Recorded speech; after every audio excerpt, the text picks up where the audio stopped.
ازيكم يا حلوين؟ عاملين ايه؟ وحشتوني جدا جدا جدا. انا بجد عارفه انه انا عايزه اقول لكم والله المقدمه دي وحشتني بطريقه مش طبيعيه. انا عايزه اقول لكم والله ان انتوا وحشتوني جدا. انا عارفه ان احنا غايبين بقالنا اكتر من سنه اعتقد. انا مش عارفه والله، ما بجد مش حاسبه الوقت. بس عايزه اقول لكم ان انتوا والله وحشتوني قوي. وحشني جدا انزل لكم فيديوهات في الوكاله. وحشني جدا اطلع ونتكلم مع بعض. وحشني قوي قوي قوي نصور لكم فيديوهات والله. بس الفكره انه يعني من زمان كده واحنا مكسلين قوي، وفي حاله كسل مش طبيعيه في الجو. وبجد ما عندناش خالص كان وقت ان احنا ننزل فيديوهات وكده. بس مش عايزه اقول لكم هنرجع ننزل فيديوهات زي الاول، عشان الصراحه كل ما بقول كده ما بنرجعش. فان شاء الله مع الوقت نرجع ننزل تاني. بس انا بقى جايلكم النهارده بفيديو، يعني من الاخر، بجد من الاخر والله جايه لكم فيديو فيه منتجات انا محتاجه اتكلم معاكم عنها. هي منتجات مش كلها جديدة، في منتجات طالعة طبعا بقالها مدة طويلة، بس انا عن نفسي لسه مستخدماهم وحابة نطلع نتكلم مع بعض. ومرة ان انا اتكلم معاكم شوية عشان انتوا وحشتوني جدا جدا، وحابة ان انا اتكلم معاكم. فتعالوا بقى نشوف المنتجات دي هتكلم معاكم عنها، ونشوف سواء منتجات شعر، منتجات بشرة، منتجات جسم. هنتكلم مع بعض عنها ونشوف قد ايه هي فادتني، وهقول لكم تجربتي معاها. كل منتج من المنتجات دي انا مستخدماها بقالي اكتر من شهرين، فاقدر افيدكم واقول لكم رأيي. يعني هي عملت ايه معايا، او على المستوى الشخصي انا يعني كانت حلوة ولا وحشة. فهنبدأ أول حاجة بزيت 7 اويلز من إمامي. اوكي، هو ده. ماشي. انا عايزه اقول لكم ان الزيت اهو، عشان بس تعرفوا انه انا شايفين وصل لفين. هو عايزه اقول لكم انا جايبه اصلا العبوه اللي هي 100 ملي، فدي صغيره كنت جايباها. سعرها كانت 75 جنيه. تمام. عايزه اقول لكم ان انا مبدئيا جايباها من محل اسمه جاسمين كوزماتكس، ده في حلوان، عند صفا مول. اوكي، مش عارفه كلكم عارفينه ولا لا، بس استنوا نجيب دول على جنب شويه عشان نعرف ان احنا اقول لكم. يعني عايزه اتكلم معاكم عن كل منتج لوحده. اوكي، بس تعالى انت بقى هنا كده. بصوا بقى، 7 اويلز امامي تحفه تحفه. من ناحيه ايه بقى؟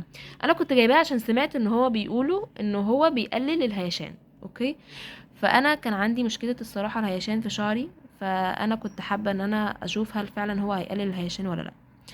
والصراحه اتضح انه فعلا بيقلل الهيشان. بيقلل الهيشان، وبيساعد على ان فروه شعرك تبقى طريه، يعني بيخلي الشعر يبقى طري.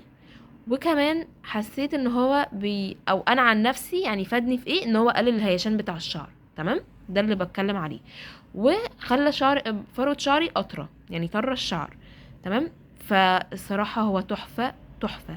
وريحته عايزة اقول لكم في ناس ما بتحبش ريحته، بس انا الصراحة بالنسبة لي ريحته كويسة. انا واحلى حاجة فيه على فكرة يا جماعة ان هو ما بيزيدش الشعر. يعني في انواع زيوت كده لما بتحطيها بتحس ان هي بتزيد الشعر، ده انا ما حسيتش ان هو زيت شعري، لا عادي. يعني هو نسبة الزيت اللي فيه، او يعني اقصد ان انتي مثلا تحطيه على شعرك ما تحسش ان شعرك ايه، مزيت قوي. لا عادي، هو كويس حلو. فالصراحة تحفة. بيحتوي على زيوت كتيرة قوي قوي قوي حلوة، زي زيت الأرجان وزيت الزيتون وزيت الجوجوبا وزيت اللوز وزيت أملة وزيت الهند، جوز الهند. والصراحة زيوت كلها بتفيد قوي الشعر، وكلنا عارفين ان هي ليها اصلا فوائد حلوة كتيرة جدا. فانا عايزة اقول لكم ان انا يعني ممكن اديله 10 من 10، لانه هو الصراحة حلو قوي قوي. وعايزة اقول لكم ان العبوة ديت 100 ملي، بس هي قاعدة معايا اكتر من شهرين. انا بحطه كل مرة بعد ما بستحمى. بغسل شعري كويس طبعا، فروة شعري بالشامبو ايا كان اللي بتستخدميه، وتحطي ايا كان برضو الكونديشنر او البلسم اللي انت بتحطيه. وبعد ما بتخلصي غسل شعرك تسيبيه طبعا ينشف، وبعدين بتدهني شعرك بالزيت ده. فبستخدمه زي السيرم كده، زي كريم، بس انا ما بكترش منه. انا بس بحط في فروة شعري كده بسيط قوي، وافضل ان انا ادعك شعري كده، اعمل له مساج عشان يدخل جوه الشعر ويتغلغل وبس. فهو الصراحه حلو قوي، بستخدمه حوالي مثلا مرتين في الاسبوع. ما بكترش قوي عشان برضو ما احسش ان انا يعني هو برضو كتر الزيت ما بحبش صراحه ان يكون في حاجه، حتى لو يعني هو الزيت بتاعه زي ما قلت لكم ما بيبانش بجد الصراحه، بس يعني ما بحبش ان انا اكتر ان انا احط زيوت. فهو لذيذ قوي قوي، والحلو فيه انه بجد انا بستخدمه بقالي كتير، ورغم كده هو لسه فاضل فيه كتير قوي، والعلبه اصلا دي عايزه اقول لكم صغيره، انا بس كنت جايباه اجربه اشوف هو حلو ولا لا، بس هو طلع لذيذ جدا، فلو كده هجيب منه على طول يعني.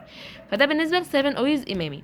7 اوريز امامي اعتقد ان هو اصلا غالي، فهو جاسمين كوزماتكس اللي انا بقول لكم عليه دوت، هو يعني محل حلو قوي بيبيع كل منتجات البشره، منتجات الشعر والميك اب، فهو بس كده بس بجد في حاجات نينجا واسعارهم حلوه قوي. ده اول حاجه. اوكي، ندخل على تاني حاجه. دي حاجه بقى يعني اعتقد كلكم خلاص بقيتوا عارفينها، يعني بطلع بقالها حبه يعني، بس آم، يعني محتاجه برضو نتكلم عليه. غسول ارجانتو كلير للبشره. غسول ارجانتو كلير انا عايزه اقول لكم ان انا شفته اول ما طلع، كانوا بلوجرز كتيره قوي بيتكلموا عليه على الانستجرام، وناس كتيره بتتكلم ان هو حلو يعني وكده، فانا كنت عايزه اجربه علشان قالوا ان هو بيساعد على انه البشره ما يكونش فيها بذور اللي هو الحبوب، وكمان بيحتوي على حاجات بتخلي يشيل الجلد الميت اللي في البشره، وبيحتوي على حاجه بعد ما بتستخدميه بشرتك بتبقى مترطبه، فلا يعتبر ايه في مرطب، ما بتحطيش مرطب بعد ما تعمليه، فاهميني؟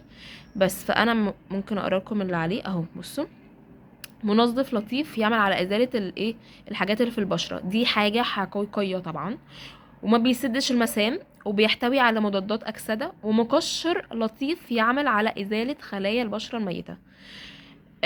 بستخدمه مره الصبح مره بالليل، وبتكوني يعني مدوبك بس بله شعر بله بشرتك بسيط قوي، وبعدين تروحي حاطه منه.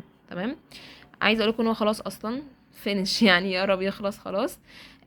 هو عباره عن 200 ملي، كنت جايبه برضو من جاسمين كوزماتكس دوت ب كنت جايب كام ب 85 جنيه. يا جماعه عايزه اقول لكم انا جبته ب 85 جنيه، وهو بيبيع في كل صيدلات مصر ب100 وحاجه، فده كان يعني بالنسبه لي حاجه غريبه دي جدا، كنت شاكه فيه، بس بجد هو فادني قوي والله، فعلا بيخلي بشرتي مترطبه، بتفضل مترطبه لمده كبيره يعني، وبي بيساعد على ان بشرتك في وقتها، وانت يعني بعد ما بتشطفي وشك على طول بتلاقي بشرتك ابيضت، فهو في وقتها بيبيض البشره بس.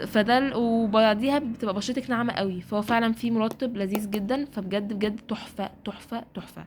هو مش طالع عليه ضجه على الفاضي، هو فعلا حلو قوي قوي، لازم تجيبوه بجد. هو موجود في زي ما قلت لكم في المحل اللي قلت لكم عليه ده بسعر دوت، لو جبتيه من اي صيدليه هتلاقيه طبعا اغلى، بس انا لقيته هناك كان سعره حلو وعجبني جدا جدا، جبته هو الاتنين من هناك. ايه اللي جبته تاني؟ جبت كونديشنر كيش كينج. اوكي، انا كنت عايزه اجيب المجموعه كلها، بس انا لما رحت اليوم ده ما لقيتش مجموعه عندهم، كان عندهم بس الكونديشنر بتاعت كيش كينج. فانا قلت هجربه، جبت معاه الزيت، فقلت يعني هجربه تجربه كده واشوف يعني لو طلع لذيذ، فاهمني؟ بس جبت زي ما انتم شايفين كده، هو دوت حجمه، هو كام ملي؟ هو ثانيه واحده، 350 ملي، هو مكتوب 350 بلس 100، 150 ملي. اه تمام. عايزه اقول لكم ان هو ريحته بجد يا جماعه عامله زي ريحه البريل بتاع المواعين مش عارفه انا حسيت كده قوي، بس عايزه اقول لكم ان هو ريحته بتحسوا ريحته كده اللي هو حاجه نظافه قوي، يعني اكنه منظف يعني منظف حلو قوي للشعر، مش عارفه يعني، بس هو لذيذ قوي. يعني عايزه اقول لكم انا بستخدمه بعد الشامبو اللي بستخدمه الطبيعي جدا، بروح حطاه على شعري، على مش على الفروه عشان ده ما ينفعش تحط على الفروه، بس بتحطيه من بعد الفروه، فاهميني؟ المهم ان هو ما يلمسش الفروه يعني، بس. وبتسيبيه حوالي ربع ساعه على شعرك بعد ما تشطفي شعرك بالشامبو يعني، وبعدين بتشطفيه هو كمان. عمل ايه ده بقى؟ ده انا بستخدمه ده مع ده، فبستخدم دول حوالي بقالي شهرين مثلا، حسيت ان هو بقى بيعمل ايه، بينظف جدا، ما بحسش ان انا فروه شعر، يعني بحس ان هو بينظف فروه الشعر يعني، ماشي؟ دي اول حاجه. او بينظف الشعر عامه يعني، بيخلي شعري ريحته حلوه قوي بعد ما بستحمى، والمده طويل يعني، بعد ما اقعد كده حبه يوم ولا يومين بلاقي لسه شعري فيه ريحه حلوه، فهو ريحته عجباني الصراحه، مش عارفه، مع ان انا بجد اول ما بشم ريحته بحس بريحه صابون بريل، بس هو ريحته حلوه برضو، مش عارفه يعني، بس انا ريحته عن نفسي عجباني يعني. عايزه اقول لكم ان هو برضو من جوه اصلا مش عارفه هعرف افتحه ولا ايه النظام. ايوه طب الحمد لله. عايزه افتحه واوريه لكم من جوه اللي اقصده يعني. الفكره انه حتى شكله من جوه بتحسوا ان هو يعني لونه زي لون البريل بتاع المواعين، فعشان كده بقول لكم. استنوا اهو. طبعا عايزه اقول لكم ان هو خلاص يعني بيفنش، هو قرب يخلص. بس انا كنت حابه اوريلكم ان انا يعني مستخدمه منه حبه حلوين، ف متقلقوش مش هطلع افيدكم بحاجه انا مش مستخدمه بقالي شويه يعني. فعايزه اقول لكم انا جبته برده من جاسمين كوزماتكس اللي بقول لكم عليه دوت. جبته ب كان ب 58 جنيه. ماشي. فهو العبوه بتاعته زي ما انتم شايفين كده كبيره، فهو حلو قوي. قعد معايا حبه حلوين يعني كويس. بس بحسه بقى ان هو زي ما قلت لكم بيطري برضو الشعر قوي وبيهدي من الهيشان، فهما الاتنين دول في قلبي عشان انا بجد كنت محتاجه الحاجه الهيشان قوي. فهما الاتنين حرفيا حلوين جدا جدا جدا بجد تحفه. طيب نيجي بقى للمنتج الرابع نتكلم عنه. الماسك بتاع بوبانا. ماشي. الماسك دوت انا جايباه من مش عارفه انتوا عارفين محل ولا لا، اللي هو محل مينيسو. بس هو موجود عادي في كل الصيدليات يعني، بس انا جبته من هناك دوت. ماسك الحليب للتفتيح والترطيب. تمام. هو مش بس للبشره، انا بستخدمه للبشره، بس هو مش بس للبشره، انا اوقات بستخدمه كمان للجسم، لان هو مكتوب عليه انك انت ممكن تستخدميه للجسم او للبشره للاتنين. تمام. هو بيحتوي بقى على حاجات حلوه جدا جدا. بصوا ثانيه. مرطب غني بالحليب وفيتامين اي للبشره الجافه. وكانوا هما عايزه اقول لكم ان هما كانوا كاتبين ان هو بيستخدم ثانيه واحده كده، محتاجه اقول لكم اهو. ايوه اهو. يوضع ماسك حليب بوبان على الوجه او الجسم مع تدليك بحركات دائريه، وبيتساب حوالي 10 دقايق على البشره. وبعدين بعد ما بيتساب بتلاقوه ان هو زي اكنه كده حجر على البشره، او اللي هو حسيتوا ان بشرتكم ان هو نشف عليها. بتبداوا انكم انتوا تشطفوه. تمام. فهو بيتساب حوالي 10 دقايق، بس قبل ما بيتساب 10 دقايق انت بس بتوزعيه على بشرتك وتبداي تدلكي بشرتك حركات دائريه. تمام. وبعدين تروحي قبل ما تشطفيه انا بفرك بشرتي، بفركها بشويش قوي قبل ما بشطفه، لانه بيكون نشف على البشره. وبعدين بشطف بشرتي بميه فتره، ميه دافيه كده. بس بيفتح في وقتها بجد تفتيح وقتي حرفيا. وايه تاني بيعمل ايه تاني، بحس ان هو قلل الحبوب شويه عندي، فده عن نفسي يعني حسيت كده. فانا استخدمته لجسمي واستخدمته لبشرتي، وفي الاتنين هو روعه. تمام. بس ده كنت جايباه من مينيسو بحوالي باين 50 جنيه. بس هو مش سعره غالي يعني، بس هو كميته كبيره قوي. هو حوالي 200 ملي. ثانيه كده هقول لكم هو كام. لا 250 ملي. ماشي. 250 جرام. طيب نيجي بقى للمنتج الاخير حابه اكلمكم عنه. هو طالع بقاله حبه، بس انا عن نفسي لسه مجرباه من حوالي مثلا 3 اسابيع حاجه كده. الصابونه كريستال لازاله الشعر. لو تفتكروا انا كنت عامله لكم فيديو فينوس شفره فينوس، وانا حاليا مبقاش استخدمها الصراحه. هي غليت قوي يا جماعه بجد جدا، بقت غاليه غاليه قوي. وناس كتيره كتبت لي في كومنتس على الفيديو ان هي غليت قوي، وانه يعني عايزين حاجه بديل. بصراحه انا كمان محتاجه حاجه بديل. فانا لقيت صابونه كريستال اللي هي لازاله الشعر. انا ما كنتش مقتنعه ان ممكن يكون في صابونه بتزيل الشعر بجد والله، بس لغايه ما جربتها غيرت رايي. يعني دي بقى فعلا قطعه نينجا معانا هنا. عايزه اقول لكم جايباها ب50 جنيه باين. من بيج كده على الفيسبوك مش فاكره كان اسمها ايه. بس هسيب لكم اللينك بتاع البيج بتاعت جاسمين كوزماتكس لو حابين انتوا تدخلوا تشوفوا الحاجات اللي عندها حاجات حلوه جدا جدا جدا. وانا مش بعمل ولا دعايه ولا اعلان، بس هو المحل فعلا فيه حاجات حلوه قوي، فحابه ان انا افيدكم. تمام. بس الصابونه بقى الكريستال اللي هي بتاعت ازاله الشعر ديت. حلو قوي ليه بقى، لان هي انا عن نفسي يعني استخدمتها على ايدي. تمام. واستخدمتها عادي، بتستخدميها في كل مناطق جسمك، بس طبعا الا المناطق الحساسه، اوكي، اللي هي مناطق الاندر ارم ومناطق البيكيني، اوكي. فما بتستخدمش هناك، وما بتستخدمش في حته تلاقوها طريه. هي بتستخدم بس على الايد لما تكون عشان ايدك ناشفه، انه يعني الجلد هنا بيبقى ناشف، فبتقدر ان هي ايه تزيل الشعر. لكن هي ما بتستخدمش على المنطقه اللي فيها زي يكون طريه او يعني. اعتقد انتوا فاهمين رايي. تمام. فاهمين وجهة نظري. فهي صراحة حلوة قوي، بتزيل ايه بقى. بصوا انتوا اول حاجة بتحطوا على ايديكم، مثلا لو هتعملوا في ايديكم مثلا بتحطوا شوية مية، بتدلبلوا ايديكم بشوية مية بساط قوي، وبعدين بتمسكيها تفضلي تعملي كده على ايدك. بصوا مش كده، تمام، انتي بتعملي بحركات دائرية بالشكل ده. عشان هي بتعمل ايه بقى لما بتعملي كده؟ بتلف الشعر وبتشيله. اوكي. وبتعمل ايه كمان؟ هي كمان بتزيل الجلد الميت اللي في الجسم. اوكي. فانتي بعد ما بتعملي بيها بتلاقي ان في زي اكنك شلتي شعرك، والشعر اللي انت شلتيه ده في كمان معاه زي شويه اكنه جلد ميت متشال كده، اللي هو يعني سواد كده، اكنك بتشيلي حاجه مش حلوه في ايدك، فبتنضف البشره اكنها زي بالظبط اللي هو الليفه المغربيه. فاهميني؟ بتزيل الجلد الميت اللي في الايد او اللي في الرجل، اي مكان هتعملي فيه يعني. وحلوه جدا جدا علشان زي ما قلت لكم ان هي بتبيض كمان. فانتي بتزيل الشعر في وقتها بسرعه جدا من غير ما توجعك اصلا. وكمان ليها فوائد زي ما قلت لكم، ان هي بتشيل الجلد الميت وبتفتح. فهي حلوه جدا جدا جدا بجد، حلوه قوي. انا كنتش متخيله انها اصلا كده يعني. انا كنت فاكره ان هي حاجه هبله ومش هتفيدني خالص ولا ليها اي معنى، يعني ازاي يعني حاجه زي كده ما بتوجعش وكمان بتشيل الشعر؟ ما كنتش مقتنعه خالص، بس هي عجبتني. بصوا بقى، في حاجه ممكن سلبيات ليها ناس مش هتحبها، ان هي عايزه اقول لكم ان هي ما بتطلعش الشعر بسرعه. دي حاجه حلوه فيها قوي. بس يمكن حاجه الوحشه ان هي ممكن تطلع لك الشعر زي خشن سيكه. تمام. انا عن نفسي عادي ممكن اتعامل مع حاجه زي كده لو استخدمتي قبليها مثلا سكراب الملح، اللي هو تفركي ايدك بيه بسيط كده وبعدين تستخدميها، بس بعديها بشويه يعني. بعد ما تعملي سكراب على جسمك تعملي بيها، بس بعديها بشويه علشان جسمك ما يلتهبش. تمام. معلومة بس عشان يعني تاخدوها كاملة، تعملوا السكراب بس يعني بعد ما تعملي سكراب وتفركي جسمك وبعدين تستخدميها، ما تستخدميش على طول، لا سيبي شوية بعدين استخدميها، عشان جسمك لما بيتحك حك كتير بتطلع التهابات. عايزه اقول لكم ما ينفعش تحكي كتير قوي بسرعه، علشان هي بتطلع الالتهابات وممكن تخلي ايدك لونها احمر وفيها زي فسافيس كده حمراء. فانتي استخدميها بشويش خالص، ما تحكيش جامد، حكي حركات دائريه بالراحه، علشان الحك الجامد قوي قوي دوت بيلهب الجسم. تمام. بس كده. دي اللي كنت عايزه اكلمكم عليها. فدول المنتجات اللي انا كنت حابه اكلمكم عليها النهارده.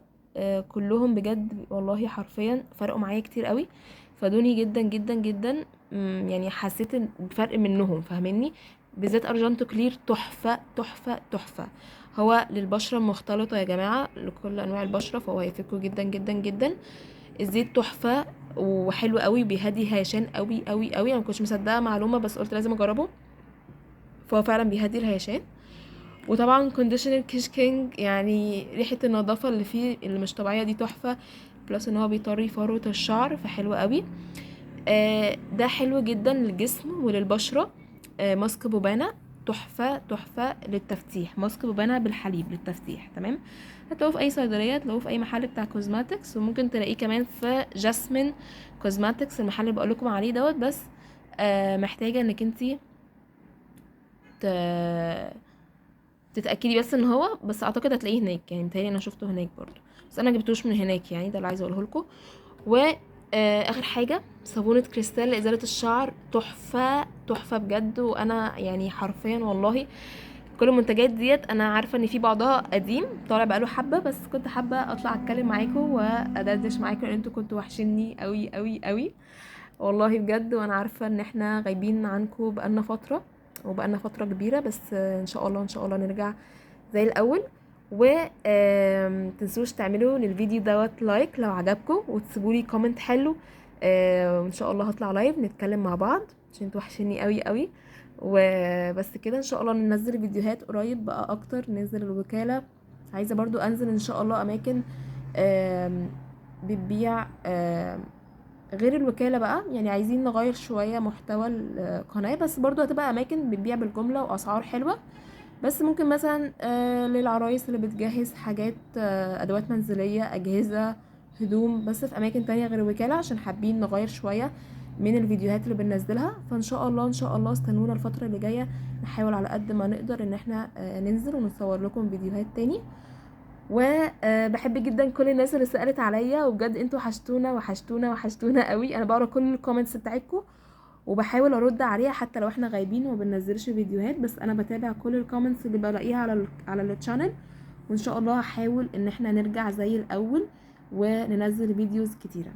بس كده، متنسوش تعملوا الفيديو لايك وتعملوا سبسكرايب للقناه او اشتراك في القناه، وتسيبوا كومنت حلو زيكم وتقولوا لي رايكم في المنتجات ديت لو حد فيكم جربها. قولوا لي نفعت معاكم، حلوه، وحشه. وبس كده، اشوفكم ان شاء الله باذن الله في فيديو جديد. بحبكم قوي قوي قوي قوي. باي باي.